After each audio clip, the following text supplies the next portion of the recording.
Bonjour à tous et bienvenue sur la chaîne Astrologie Facile. Je voulais vous remercier. La chaîne a gagné beaucoup d'abonnés ces derniers jours. Ça a été très touchant pour moi de voir l'attraction qui a eu lieu. J'ai envie de faire de plus en plus de vidéos, d'analyser avec vous le ciel astrologique, de voir un petit peu l'actualité aussi sous l'angle de l'astrologie et de vous aider également à titre personnel parce que les temps qui viennent, 2024-2025, on l'a vu, beaucoup de changements planétaires. Du coup, ça va ramener beaucoup d'instabilité et la sensation d'être décalé. La sensation, on peut avoir l'impression d'être complètement perdu. Bon là, Jupiter est revenu direct, et ben ça a pas loupé. On voit ce qui se passe au niveau du climat. Moi, j'étais sous tempête le week-end dernier. Le bateau a beaucoup bougé, puisque pour ceux qui ne le savent pas, je vis à bord d'un voilier. Je vous ferai une vidéo d'ailleurs là-dessus pour vous montrer un petit peu ma vie. C'est pas toujours évident, mais c'est une vie complètement décalée, atypique, que j'aime beaucoup, qui me connecte complètement à Neptune, à l'intuition, et que j'apprécie.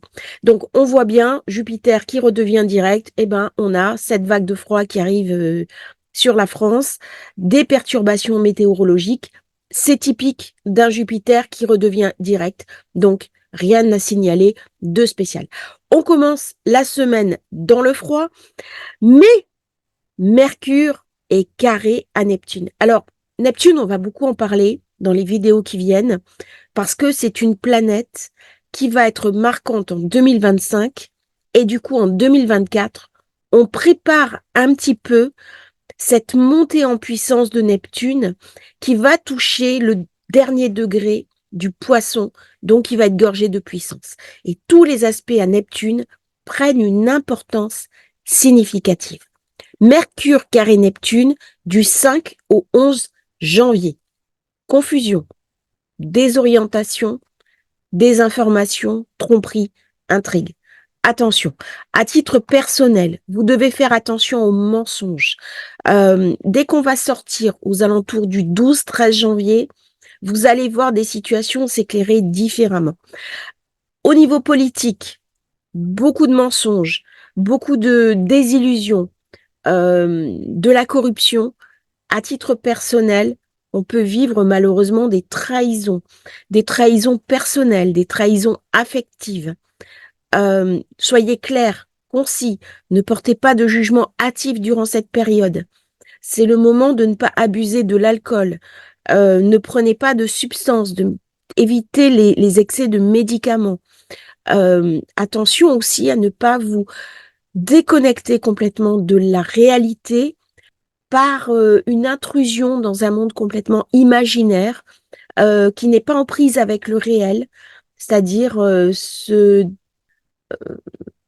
passer son temps sur la télé, sur les films, sur les jeux vidéo, dans le monde virtuel. On voit que le monde virtuel aura beaucoup à voir aussi avec Neptune, tout ce qui est métaverse. Et attention à bien garder les pieds sur terre. Ne prenez pas non plus de décisions hâtives dans cette période. À partir du 9, ah non, pardon, ça a déjà commencé, hein. Donc du 7 au 11 janvier, Soleil, Trigone, Uranus. On fait d'abord les aspects, on fera après la Lune. Eh bien Uranus, c'est génial. Uranus, c'est le monde de maintenant, c'est le monde de demain, c'est le monde de la communication, c'est le monde des crypto-monnaies, c'est le monde du virtuel, c'est le monde du métaverse, c'est le monde de... Alors, métaverse, Uranus, Neptune. C'est le monde de la communication digitale. Uranus, il vient me libérer. Il vient me montrer que je peux travailler, par exemple, depuis chez moi avec un ordinateur. Donc, il y a un côté complètement novateur, complètement différent du cadre habituel que je connais. Donc, Soleil-Uranus, changement positif, libération, ça va rapidement, c'est brusque, il y a une conscience de soi. C'est le moment idéal pour travailler son ouverture d'esprit, s'adapter aux nouvelles conditions. Et puis, vous pouvez avoir des opportunités. Vous pouvez rencontrer une personne au niveau affectif. Vous pouvez lancer un projet. Vous aurez des éclairs de perspicacité, des rêves, des percées créatives, de l'inspiration. C'est un très bon moment. Surtout pour les Verseaux, ascendant Verseau. toutes les personnes qui ont lune en Verseau, c'est un très bon moment. Pareil, toujours dans les configurations du ciel, Mars est toujours sextile à Saturne, du 6 au 12 janvier. C'est de la motivation, c'est de l'endurance. On va faire une vidéo d'ailleurs là-dessus, pour atteindre vos objectifs à long terme. C'est patience et ambition. Ce sextile, il est très important. Il prépare la conjonction qui va avoir lieu de Mars-Saturne. Alors, je vous ferai une vidéo là-dessus, sur Mars-Saturne, parce qu'elle va être très importante. Donc, les aspects Mars-Saturne à surveiller, parce que pareil, ça prépare 2025. Donc, tout ce qui va se présenter au niveau de votre vie intime, au niveau de votre vie personnelle, durant les passages de Mars, en lien avec Saturne, il y a quelque chose qui est raconté. Donc, c'est une période pour mettre en avant son action. Ça va donner de la motivation, de l'énergie, de l'endurance pour atteindre ses objectifs à long terme. C'est un mélange entre patience et ambition, construction et projet que je mets en œuvre. C'est un moment où on va avoir de l'ambition, où on va faire de son mieux, et peu importe le temps que ça va prendre. C'est-à-dire que si je construis une œuvre, c'est toujours sur du long terme. Eh bien ça, c'est typique de l'aspect de réussite où je vais m'accrocher. Donc c'est un moment, à titre personnel, pour lancer des nouvelles choses, pour monter des projets, pour reprendre confiance en soi. C'est une période de loyauté, de sécurité, de stabilité, notamment dans vos relations personnelles. Mars est une planète personnelle. Donc c'est le moment, si vous avez un conflit avec une personne, si vous voulez créer une relation sur le long terme avec une personne, foncez. Le 11 janvier, on va avoir la nouvelle lune. Bon, vous avez la vidéo, on en parlera au moment où je vais faire la lune. Pour l'instant, je fais les aspects de la semaine et j'aurai le 12 janvier. Ça a déjà un petit peu commencé, mais ça va être surtout du 9 au 15 janvier, Mars trigone Jupiter. Alors là, ça amène de la chance, ça amène du succès, ça amène des opportunités professionnelles. Dans cette période, vous pouvez, par exemple, être pris pour un nouvel emploi, passer des entretiens d'embauche qui vont débloquer sur quelque chose si l'entretien a lieu durant cette période. C'est un moment idéal. Il y a de la confiance en soi, il y a une éthique de travail, ça augmente aussi son charisme, ça augmente aussi sa libido. On a envie de s'unir avec son compagnon, de faire des rencontres. C'est le moment de se connecter avec sa relation. Si vous avez eu un problème de couple durant le passage Mars-Neptune, eh bien, durant cette période-là, ça va s'apaiser. C'est le moment où les portes s'ouvrent. Donc, avec Mars, trigone Jupiter, Mars sextile Saturne, eh bien, vous voyez que la semaine, à titre personnel, est plutôt positive. C'est-à-dire que lorsque je vais mettre en place des projets durant cette période, eh bien, ça va marcher et ça va m'amener des choses positives. Alors, heureusement, 2024, c'est une année qui est complexe, nous l'avons vu, complexe au niveau national, complexe au niveau international, et nous allons avoir des petites semaines comme ça pour passer entre les gouttes, et je ne vais pas manquer de vous le dire. Alors, nous aurons aussi à partir du 12, pour le week-end, Mercure semi-sextile Pluton, du 12 au 15 janvier. Alors là, Mercure, il amène une réflexion, il amène de la profondeur, il peut amener une initiation. C'est le moment où je vais m'intéresser à de la spiritualité, où je vais pouvoir faire une analyse. C'est typique de la psychanalyse, ce genre d'aspect. Travailler sur moi, sur mes ombres, sur mes souffrances. C'est le moment de commencer une thérapie. C'est le moment de devenir thérapeute. C'est le moment de faire un stage de formation en analyse. Ça apporte une réflexion profonde, un style de communication convaincant, la communication qui rapporte de l'argent. C'est parfait pour les vendeurs, c'est parfait pour convaincre les autres, pour faire de la trésorerie, pour participer à des négociations, pour participer à des grandes réunions internationales qui vont porter sur des accords internationaux. C'est parfait pour des négociations dans le cadre d'affaires, d'achats importants, voitures par exemple. C'est le moment de chercher un accord, un nouveau partenariat, de se repositionner sur un marché. Si vous avez des réunions d'affaires, c'est une période positive, d'autant que nous serons toujours dans des énergies Jupiter, Saturne qui sont positives, qui vont amener du renouveau financier et une certaine stabilité. Et le dimanche, eh bien, nous aurons Vénus quinconce Uranus du 13 au 15 janvier. Alors, on voit qu'Uranus, très sollicité, ça me donne envie de changement, ça me donne envie de tomber amoureux, ça me donne envie. Alors, au début, je peux rencontrer quelqu'un, ne pas être tout de suite en affinité, et puis d'un coup, ça s'ouvre et je me dis, oh, c'est l'homme ou la femme de ma vie. Donc, ça va me donner des opportunités dans la vie amoureuse, de l'excitation. On peut avoir un coup de foudre. Il peut y avoir quand même une petite instabilité dans sa relation, mais ça va amener beaucoup de flexibilité, d'ouverture d'esprit, de compromis et d'ajustements mineurs. Ça veut dire que durant cette période, si vous avez eu un conflit précédemment, une difficulté, pareil, c'est le moment de discuter, de mettre votre vie à plat et de repartir sur le bon chemin. C'est un bon moment pour tout ce qui est créatif, pour créer des nouvelles choses, des nouveaux projets. C'est parfait pour les artistes qui vont pouvoir exprimer leur créativité, leurs différences, en particulier les artistes qui sont spécialisés dans des domaines un peu modernistes, futuristes. Des peintres qui utilisent des nouvelles techniques, des danseurs, les danseurs de rue, tout le street art pendant ce quinconce va être privilégié. C'est un moment aussi où les crypto-monnaies vont peut-être monter.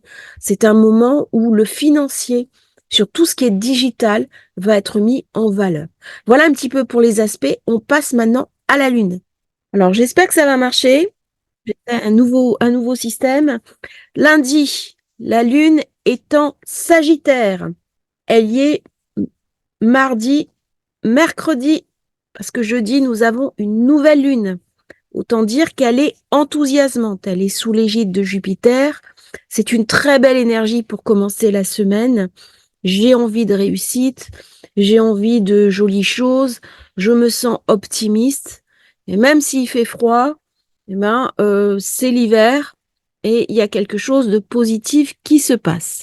Néanmoins, d'autant que cette lune, elle est sur l'amas, ici, Mercure, entre Mercure et Vénus, ce qui est quand même une situation assez agréable pour la lune. Elle est communicative, elle est affective, et même si elle reçoit un aspect un petit peu bizarre de Neptune, de toute façon, ça ne dure pas. Alors, on va essayer de voir. Je continue. Je suis allée trop vite. Donc, elle est dans le Capricorne à partir de jeudi du 11. Et là, le 11, c'est la nouvelle lune. Donc, vous voyez, elle sera conjointe au Soleil. Et nous avons la proximité de Pluton qui va venir colorer cette nouvelle lune et l'interroger, d'autant que au moment où elle passera sur Pluton, eh bien, elle formera un aspect un petit peu difficile à Jupiter.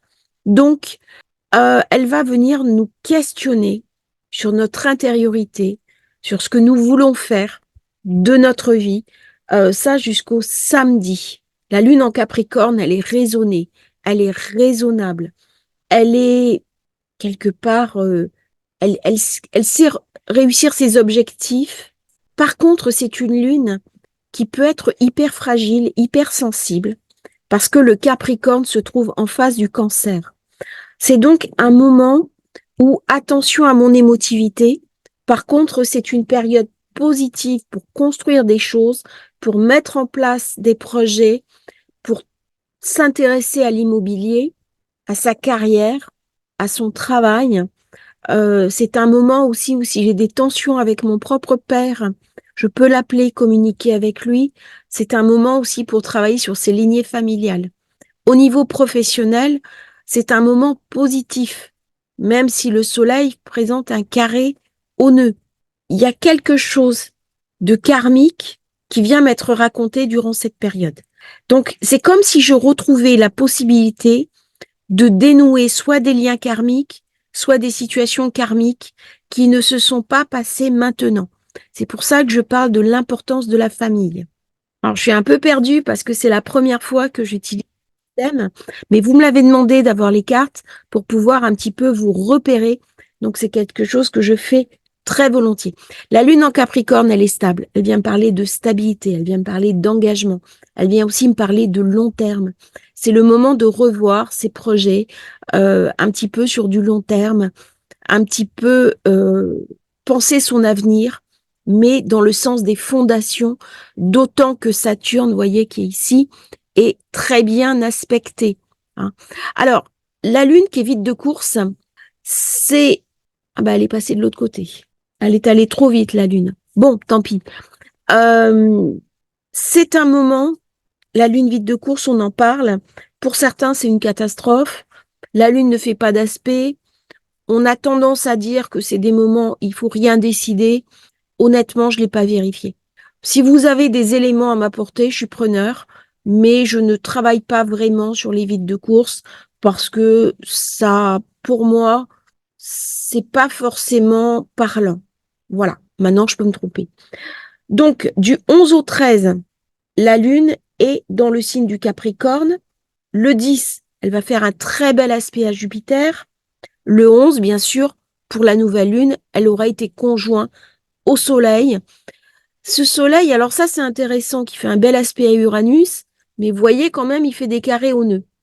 Ça veut dire que c'est le moment de penser aussi dans une autre dimension, vie antérieure, ce que j'ai à faire, programme d'âme, quelle est ma mission de vie, hein.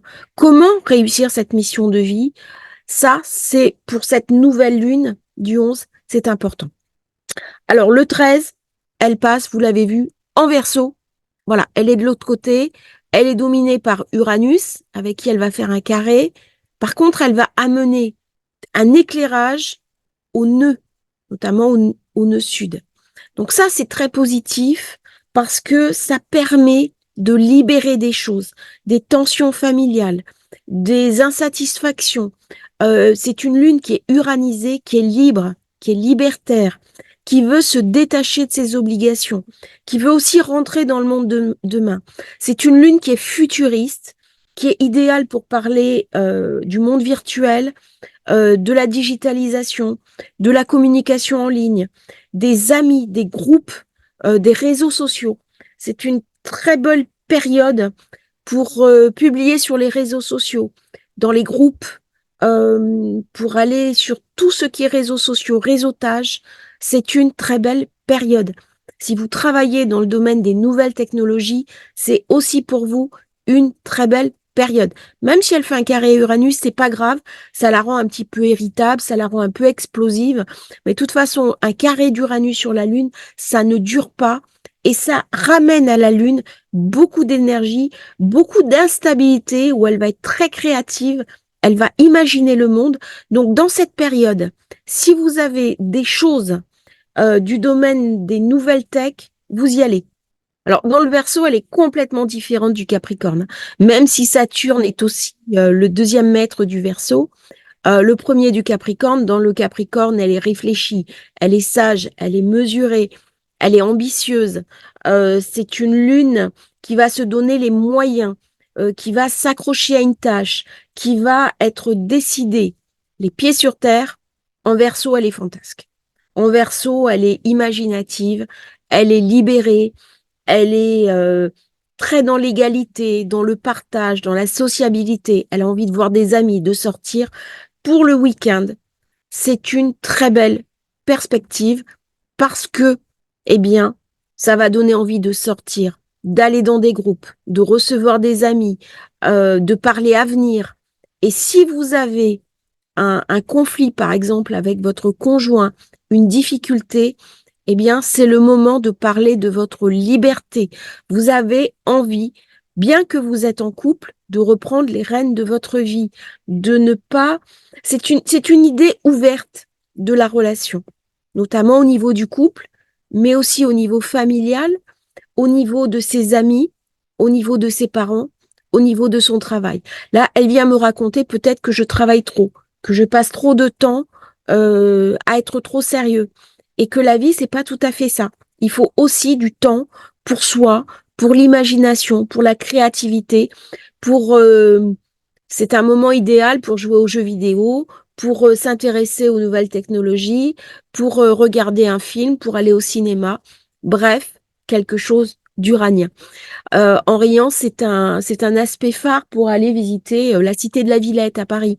Donc tout ce qui va traire au futur, nouvelles technologies, même l'astrologie telle que je la pratique, eh bien, c'est une très bonne lune qui m'amène beaucoup de nouvelles choses et une compréhension nouvelle hein, de de cet Uranus qui, lui, est dans le signe du taureau, donc qui s'est lunarisé.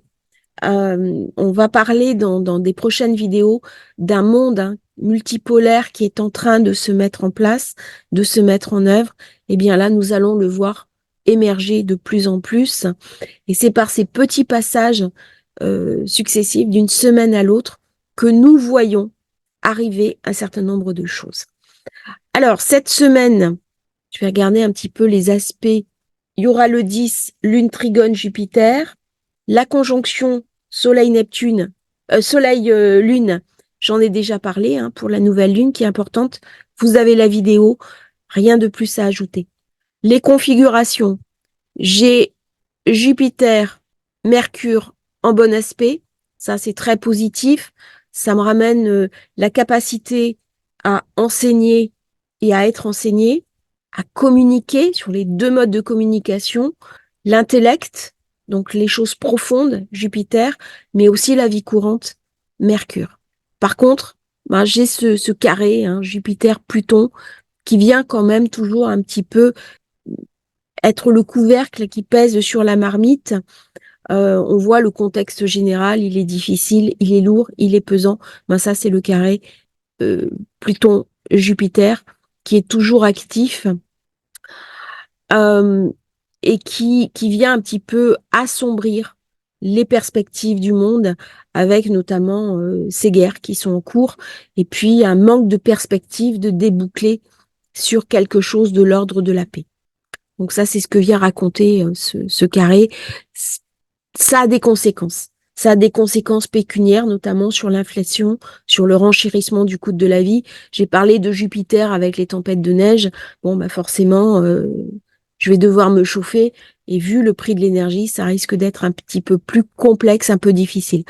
Par contre, j'ai Saturne qui fait de très bons aspects.